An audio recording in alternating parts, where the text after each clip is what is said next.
This morning is not so much about you as individuals or about you as households. This morning is about us.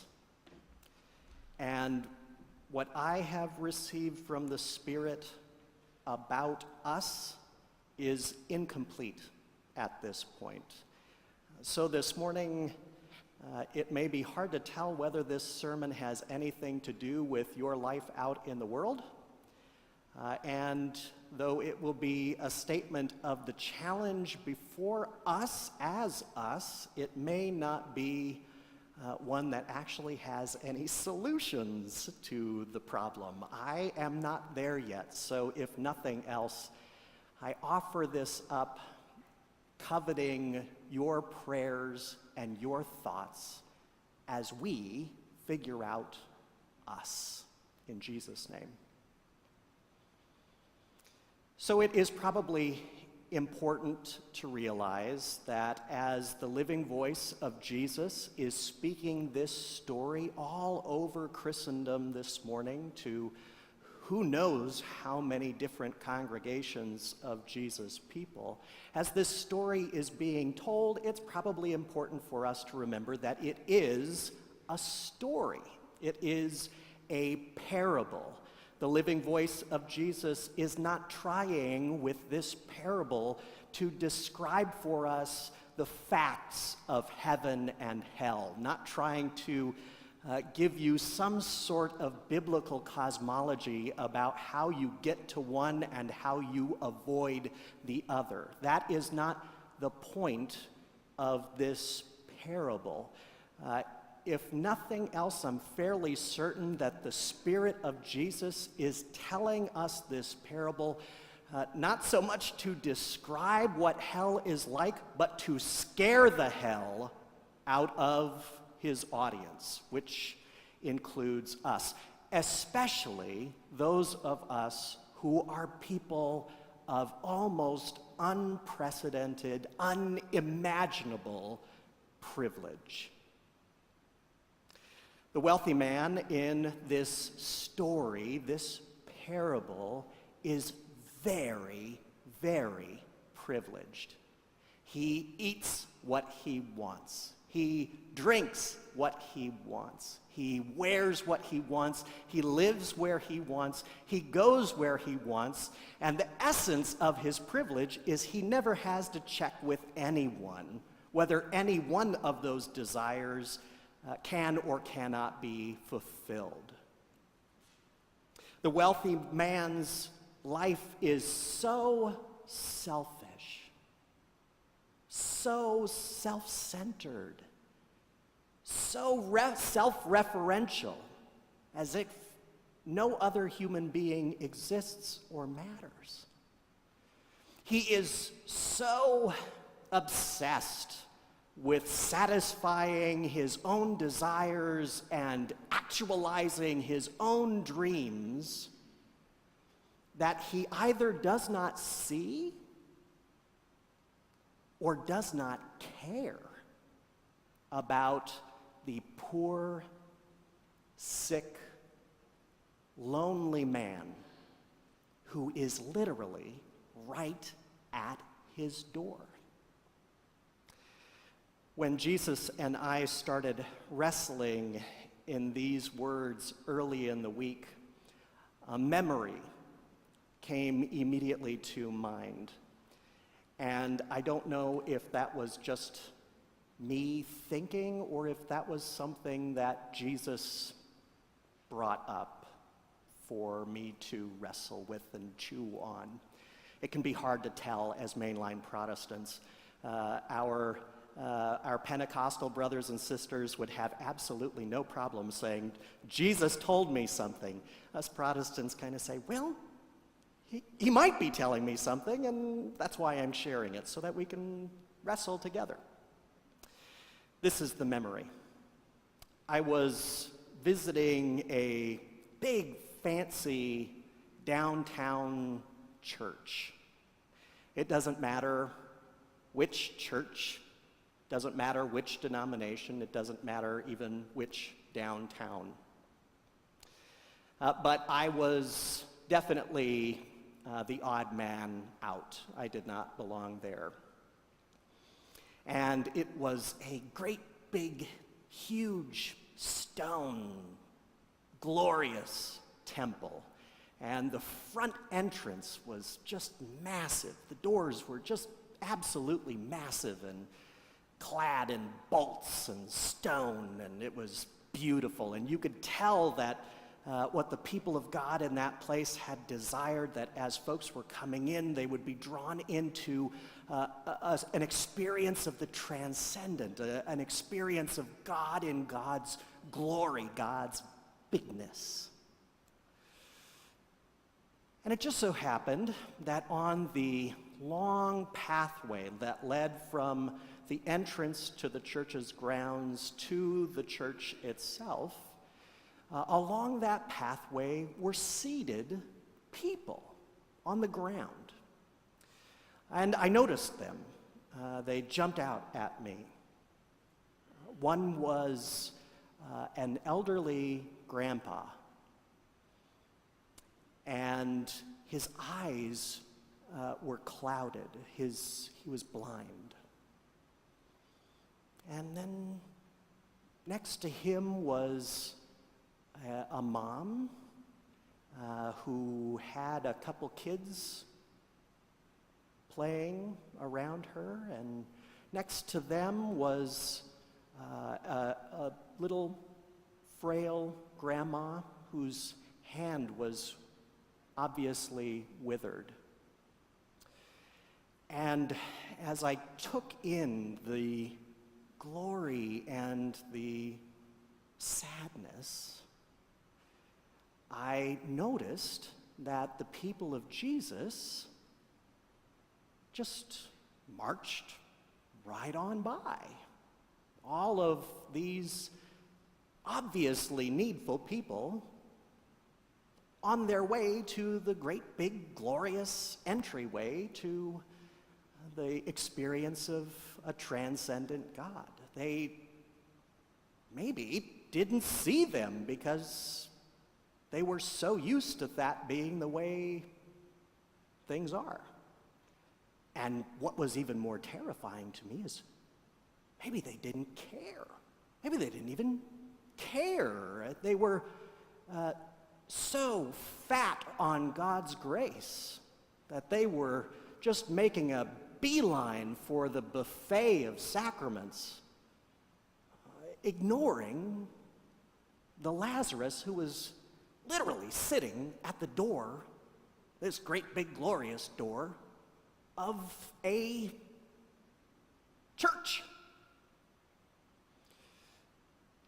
Part of me wishes that I could be there this morning, because in that service, I know they will be hearing this same story. Will they be different when they leave? Will they see Lazarus? Or are we human beings so unbelievably messed up, so much cancer in our souls, that even after hearing the living voice of Jesus explicitly commend to them the person of Lazarus, that they still will not or cannot see him? As Jesus and I were wrestling with this story and that memory, I realized that I was able to see the disconnect because I was such an outsider. And Jesus helped me to realize that I am in very real ways just as blind to Lazarus as they are. It's just I was able to see it because I was outside of that situation, that habit, that community. But that I have the very same problem. I either cannot or will not see Lazarus. Well, that's not a pleasant experience when one is brought into the presence of God and that self-awareness. And part of me imagines that most clergy around Christendom this morning will do that finger wagging, right?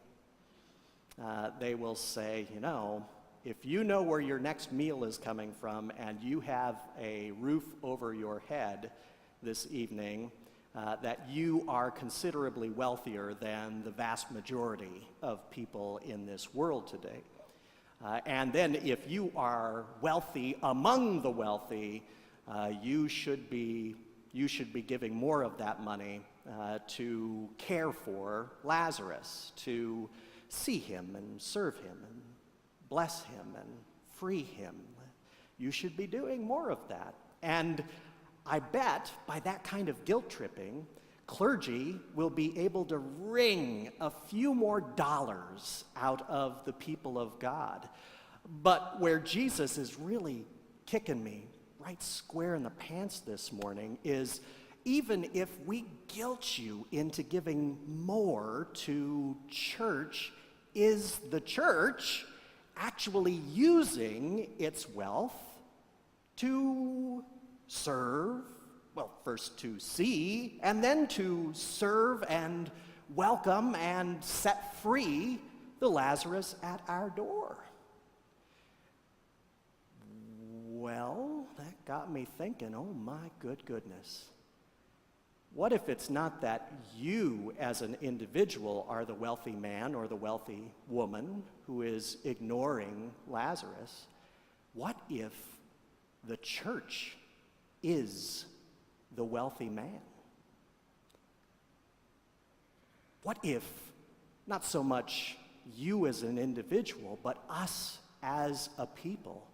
What if we are the wealthy man?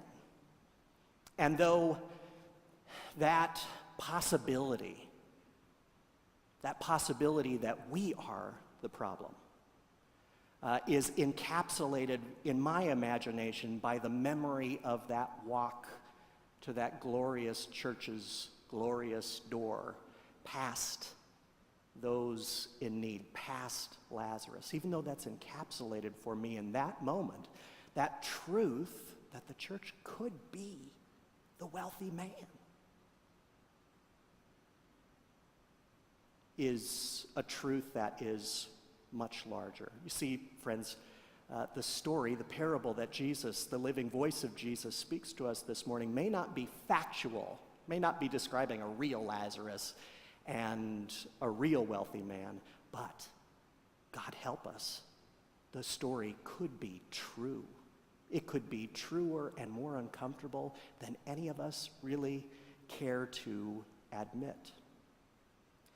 What if we together are that wealthy man?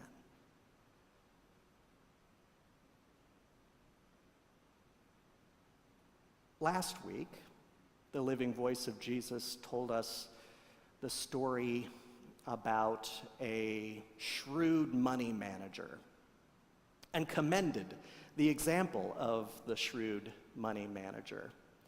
And the offering up of the living voice of Jesus was that we as people of God should use our worldly wealth to make friends in the world for the Jesus movement, for the Jesus agenda, for the person risen from death, Jesus Christ himself. We should use our wealth to make friends.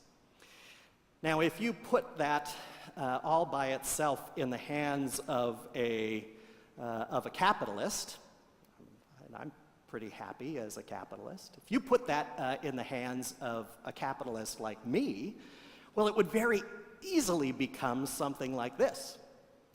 We should be strategically directing our funds towards a publicity campaign that will hit our market audience and to allow our institution, our Jesus business, to grow to the point where we're able to pack the pews and increase our influence and la-di-da, go on and on and on. That's all by itself.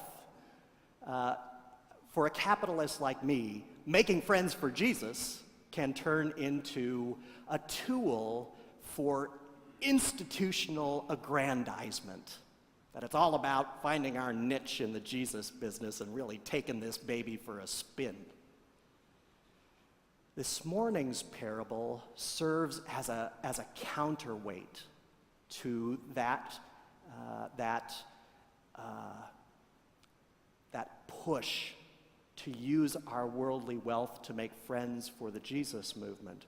This morning, we are reminded by the Spirit of Jesus in this weird, disturbing story about the wealthy man and Lazarus. This counterbalance is that, yes, you should use the wealth that you have among you as the body of Christ to make friends for Jesus, and you should keep in mind that there is a special place, a deep place in the heart of Jesus Christ for Lazarus. That it won't do us a damn bit of good, ever, to figure out what kind of music they like and to figure out what kind of sermons they like so that we can get a bigger market share for our Jesus business and then have our pews packed, but with people who are basically consuming a self-help movement that quotes Bible verses. This morning's story reminds us that not only is that not Christianity, that bears absolutely no resemblance to Jesus Christ, and is, if anything, a false church. Ooh, I had a great conversation with a young family. They are not members. I will say they're not members because nowadays you'd be able to tell which one young family would be the one among us. So it's not someone in this congregation. But they were sharing with me, and they said, you know what we have come to realize? Our kids do like going to church now. They really do. They like their friends. They do fun things. But we've had a moment where we realize our kids are becoming the same sons of guns they would have become if we hadn't been involved in that church at all. There was this realization that they had spent all sorts of money. They were very generous to this particular ministry. And that ministry had done a very good job of entertaining their children and getting them to come to that particular Jesus business. But to their horror, they realized they had not received a good return on their money if the return they were looking for is that their children would start to look more and more like Jesus Christ. There is a difference. And this morning's parable reminds us that it isn't simply enough to manage our resources strategically, that it always begins with caring for Lazarus and creating people, more and more people, who will help to care for Lazarus. And what is so tragic for us as church is that since we have grown so accustomed to the government providing the social safety net for our Western civilization, we can't even imagine what we would do if we realigned our resources to serve Lazarus. We can't even imagine. The only thing we can imagine doing anymore is bigger buildings and more entertaining youth ministers and all that stuff. We can't even imagine what it would be like to mobilize a church around planet Earth that had as its first and highest priority not to get out of hell, but to serve people who are living in hell right now. So there is the challenge, and I have no solutions. My imagination is just as impoverished as any other person's. But it is something that the Spirit of Jesus is inviting us to pray about and to imagine and to risk and to invent and to give it our best shot, because Lazarus is real. He is in hell now. And if we want any taste of heaven, it won't come by walking through those big dang doors. It will come by serving him, whoever he may be, and whatever his burden may be. So, here would be the message. If a church of Jesus Christ cannot say with Jesus Christ, "Come, all you who are weary. Come, all you who are carrying heavy burdens," and not only will you find some spiritual moment of quiet for your souls, no, your life will find true rest. If a church cannot say that with Jesus authentically, it is not a church. You're a church. I don't want to end it there. You are the church.